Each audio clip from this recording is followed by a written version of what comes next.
नमस्कार सभी को, जय श्री हरि। सर्वप्रथम अनंत बलवंत श्री हनुमंत लाल जी के पावन चरणों में हम सभी प्रणाम करते हुए इस संपूर्ण जगत चराचर के अधिष्ठात्र देव भगवान श्री सीताराम जी को हम सभी प्रणाम करते हुए आज का हम यह कार्यक्रम प्रारंभ करते हैं।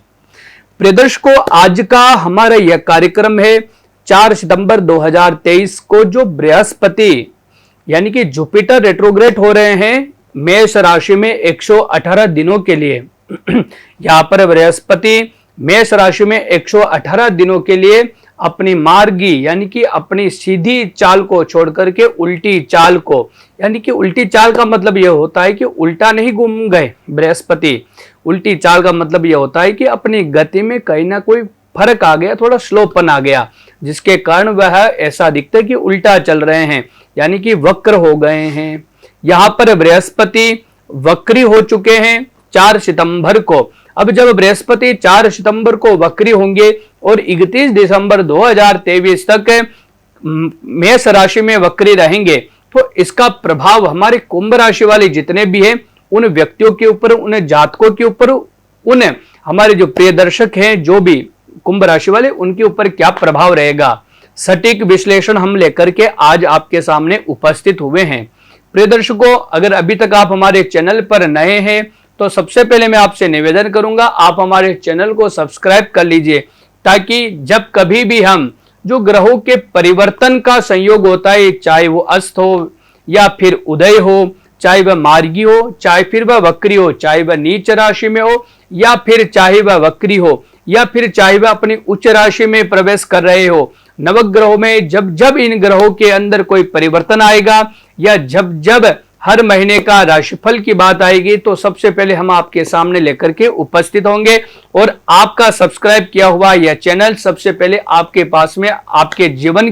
को लेकर के, आपके भविष्य को लेकर के जितनी भी बातें हैं वो लेकर के उपस्थित होगा, इसलिए आप हमारे इस चैनल को सब्सक्राइब कर लीजिए। प्रिय दर्शकों, आइए हम सबसे पहले बात करते हैं कुंभ राशि वालों की। आप कुंडली देख रहे हैं, कुंभ लग्न की यह कुंडली बनी हुई है। यहाँ पर शनि चंद्र विराजमान है एवं 3rd हाउस के अंदर जिनकी हम बात कर रहे हैं आज, जिसके ऊपर हम आज का यह कार्यक्रम लेकर के आए हैं, ऐसे धन भाव के स्वामी आपके और लाभ भाव के स्वामी यानी कि मकर कुंभ राशि वालों के लिए और कुंभ लग्न वालों के लिए देव गुरु बृहस्पति एक उस तिजोरी के समान होते हैं जिस तिजोरी के अंदर सब कुछ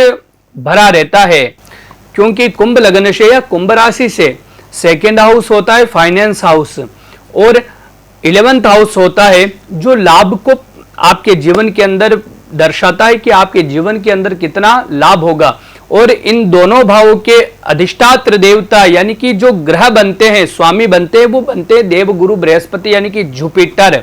मकर कुंभ लग्न वालों के लिए और कुंभ राशि वालों के लिए देव गुरु बृहस्पति काफी मायने रखते हैं। अगर बृहस्पति आपका कमजोर है तो यह मानिए कि लक्ष्मी आपसे रुष्ट है, और जिसके जीवन से लक्ष्मी रुष्ट हो जाए तो उसके जीवन में बचता ही कुछ क्या है और कुछ, क्योंकि सभी गुण तो लक्ष्मी के अंदर है यानी कि पैसे के अंदर है। जिसके पास जितना पैसा, जो जितना धनवान, उसका उतना ही नाम होता है। इसलिए कुंभ लग्न और कुंभ राशि वालों के लिए तो देव गुरु बृहस्पति का पावरफुल होना अत्यावश्यक माना जाता है। आइए हम जानते हैं इन 4 महीनों के लिए देव गुरु बृहस्पति जो आपके कुंडली के अंदर आपके वाणी के देवता है, आपकी राशि के अनुसार आपके वाणी के देवता बनते हैं, आपके कुटुंब के देवता बनते हैं, आपके मित्र के देवता बनते हैं, आपके बड़े भाई बड़े बहन के कारक बनते हैं, आपके लाभ यानी कि आप अपने जीवन के अंदर कितना कमाएंगे वो मायना नहीं रखता है, कितना आपके पास बचेगा वह मायना रखता है, तो उसके भी कारक बनते हैं देव गुरु बृहस्पति। उनकी पोजीशन क्या है, क्या ये आपके लिए अच्छा बनने वाले हैं या फिर आपसे मुंह मोड़ने वाले हैं देव गुरु बृहस्पति ने 118 दिनों के लिए। प्रिय दर्शकों, देव गुरु बृहस्पति वैसे तो अभी तक धन भाव के और लाभ भाव के स्वामी होकर के राहु के साथ में 3rd हाउस में गए हुए थे। यहां पर एक विचारणीय बात यह है कि अगर कोई भी ग्रह यानी कि शुभ ग्रह वक्री होते हैं और वह अशुभ भाव में जाकर के वक्री होते हैं, तो यह मानिए कि वह अपनी शुभता को बढ़ा देते हैं। जैसे कि देव गुरु बृहस्पति 3रे भाव में, 6ष्टम भाव में, 8म भाव में या द्वादश भाव में वक्री हो गए, तो वह वहां पर अपनी शुभता को बढ़ा देंगे। और वहीं पर अगर क्रूर ग्रह जैसे कि मान लीजिए शनि षष्ठम स्थान पर जाकर के वक्री होते हैं, तो यह मानिए कि उस भाव को और खराब कर देंगे। यहां पर अच्छे ग्रह खराब भाव में वक्री होने पर अच्छा फल देते हैं, और अच्छे ग्रह खराब ग्रह अच्छे घर में जाकर के वक्री होने पर अच्छा फल देते हैं। तो कुंभ लग्न वाले, कुंभ राशि वाले जितने भी हमारे दर्शक ज्योतिष में जो विश्वास रखते हैं या ज्योतिष के जो भी थोड़ी बहुत समझ रखते हैं, वह ये बात समझ रहे होंगे यहां पर 18 जून को यानी कि 17 जून को शनिदेव लग्न में यानी कि आपके प्रथम भाव में वक्री हो चुके हैं, और प्रथम भाव सबसे अच्छा भाव माना जाता है। तो यहां पर मैंने जैसा सूत्र बताया, अगर कोई भी क्रूर ग्रह या पाप ग्रह अच्छे भाव में जाकर के वक्री होते हैं तो उस भाव की वृद्धि कर देते हैं। और यहां पर शनिदेव की कृपा से आपके प्रथम भाव की वृद्धि हो रही है, और खराब भाव में अगर अच्छे ग्रह जाकर के वक्री होते तो उस भाव की वृद्धि कर देते हैं। तो थर्ड हाउस के अंदर जो सबसे शुभ ग्रह माने जाते हैं जुपिटर, वह वक्री हो रहे हैं। तो ये बहुत अद्भुत संयोग कुंभ लग्न वाले और कुंभ राशि वालों के लिए बना हुआ है कि शनि का वक्री होना और साथ ही साथ देवगुरु बृहस्पति का वक्री होना आपके पराक्रम को बढ़ाने वाला है, आपके तेज को बढ़ाने वाला है, आपकी ख्याति चारों ओर बढ़ने वाली है। क्योंकि थर्ड हाउस होता है फैंस फॉलोइंग का होता है, थर्ड हाउस आपके पराक्रम को दर्शाता है, आपके उद्यम मेहनत को दर्शाता है। प्रिय दर्शकों, यह बात आप नोट कर लीजिए। अगर आप किसी सोशल वर्कर, सोशल मीडिया से जुड़े हुए हैं या आपके कोई प्लेटफॉर्म है, आप अपने प्रतिभा को समाज के सामने लाना चाहते हैं, आप ये चाहते हैं कि मेरी फैंस फॉलोइंग बढ़े, मुझे लोग जाने, मेरे कार्य को लोग जाने, तो ये 118 दिन आपकी प्रतिभा को आसमान पर पहुंचाने वाले हैं देवगुरु बृहस्पति। आपके अंदर एक नई ऊर्जा, एक नई उमंग प्राप्त होने वाली है, स्टार्ट होने वाली है। प्रदेश को बृहस्पति की एक दृष्टि देखेंगे आप सप्तम भाव पर गिर रही है, जहां पर सूर्य और बुध पहले से उपस्थित है। देवगुरु बृहस्पति स्त्रियों के लिए बहुत शुभ है इस बार, क्योंकि स्त्रियों के लिए सौभाग्य के देवता माने जाते हैं बृहस्पति, और पुरुषों के लिए सौभाग्य के देवता माने जाते हैं शुक्र। यहां पर बृहस्पति सप्तम भाव को जब अपने अमृतमयी दृष्टि से देखेंगे तो जितनी भी हमारी माताएं बहनें हैं उनके पर्सनल लाइफ को काफी ज्यादा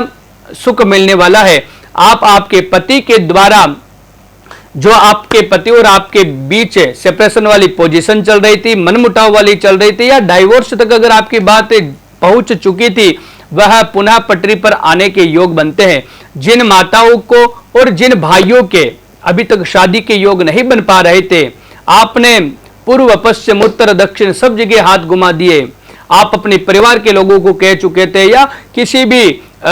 मीडिया के द्वारा या फिर किसी भी ऑनलाइन प्लेटफॉर्म के द्वारा आप अपनी प्रोफाइल बना बना के थक चुके थे, लेकिन फिर भी आपके पास रिश्ता नहीं आ रहा था। इन 118 दिनों के लिए आप मेहनत कीजिए, दौड़िए, और आपका रिश्ता फाइनल होना तय है, क्योंकि देवगुरु बृहस्पति आपके वैवाहिक जीवन को सुख पहुंचाने वाले हैं। अगर आप किसी व्यापार से जुड़े हुए हैं, अगर आप व्यापारी हैं, व्यापार करते हैं, तो आपके लिए यहां पर व्यापारी वर्ग के लिए बृहस्पति की पंचम दृष्टि सप्तम भाव पर बहुत अच्छी है, व्यापार में वृद्धि के योग बनते हैं। अगर अभी तक आपने व्यापार स्टार्ट नहीं किया, बिजनेस के बारे में आप सोच रहे थे कि हमको बिजनेस करना चाहिए, बिजनेस में हमारी रुचि है, कौन सा बिजनेस करें, कब स्टार्ट करें, तो स्टार्ट करने का तो हम समय बता देते हैं कि 4 सितंबर के बाद में आप स्टार्ट कर सकते हैं। लेकिन आपको यह भी जानना है कि आपके लिए कौन सा बिजनेस सुटेबल है, तो उसके लिए हमारे दिए हुए नंबरों पे आप संपर्क करके आपकी कुंडली का विश्लेषण करवा कर ये जान सकते हैं कि कौन सा कार्य और कौन सा कार्यक्षेत्र आपके लिए अच्छा रहने वाला है।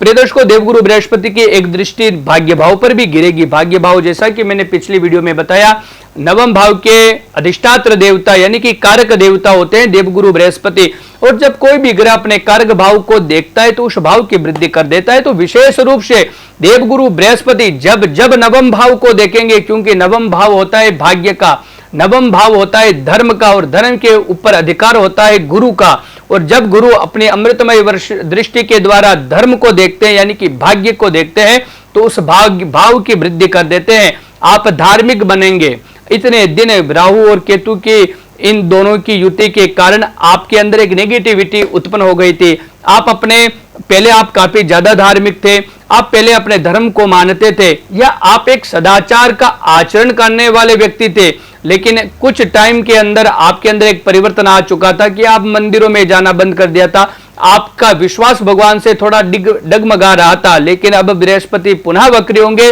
तो पुनः आप जो आपका मूल स्वभाव है,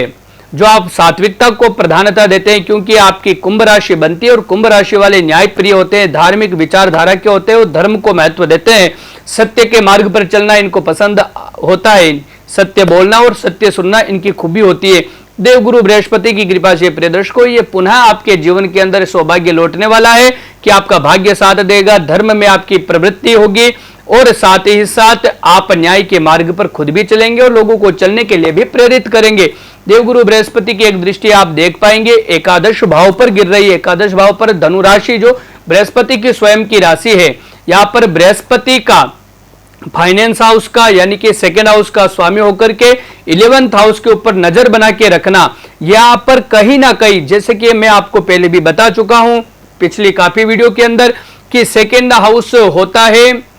पैतृक संपत्ति का। आपको पिता से, आपको ससुराल से या भाग्यवश आपको संपत्ति कितनी मिलेगी, लेकिन 11th हाउस होता है आप अपने कर्म के द्वारा, अपने पुरुषार्थ के द्वारा कितना लाभ प्राप्त कर सकते हैं, कितनी लक्ष्मी का उपार्जन कर सकते हैं। यहां पर देवगुरु बृहस्पति फाइनेंस हाउस के स्वामी होकर के जब 11th हाउस को देखेंगे वक्र दृष्टि से, तो यहां पर आपके द्वारा, आपके खुद के मेहनत के द्वारा आप अच्छा बैंक बैलेंस इन 118 दिनों के अंदर बना लोगे और आपके लाभ यानी कि आपके आय में भी बढ़ोतरी होने के पूर्णतया चांस बनने वाले हैं। प्रदर्शकों, ये रहा कुंभ राशि वालों के लिए 118 दिन वक्री काल कैसा जाएगा। अगली वीडियो में हम बात करेंगे मीन राशि वालों के लिए कैसा जाने वाला है बृहस्पति का 118 दिनों के लिए वक्री काल। तब तक मैं आप सभी से विदा लेता हूं। एक बार पुनः आप सभी से मैं निवेदन करता हूं, अगर अभी तक आप हमारे चैनल पर नए हैं तो हमारे चैनल को सब्सक्राइब करना बिल्कुल भी ना भूले और वीडियो को लाइक एवं शेयर जरूर कीजिए। एक बार पुनः आप सभी को नमस्कार, जय श्री हरि।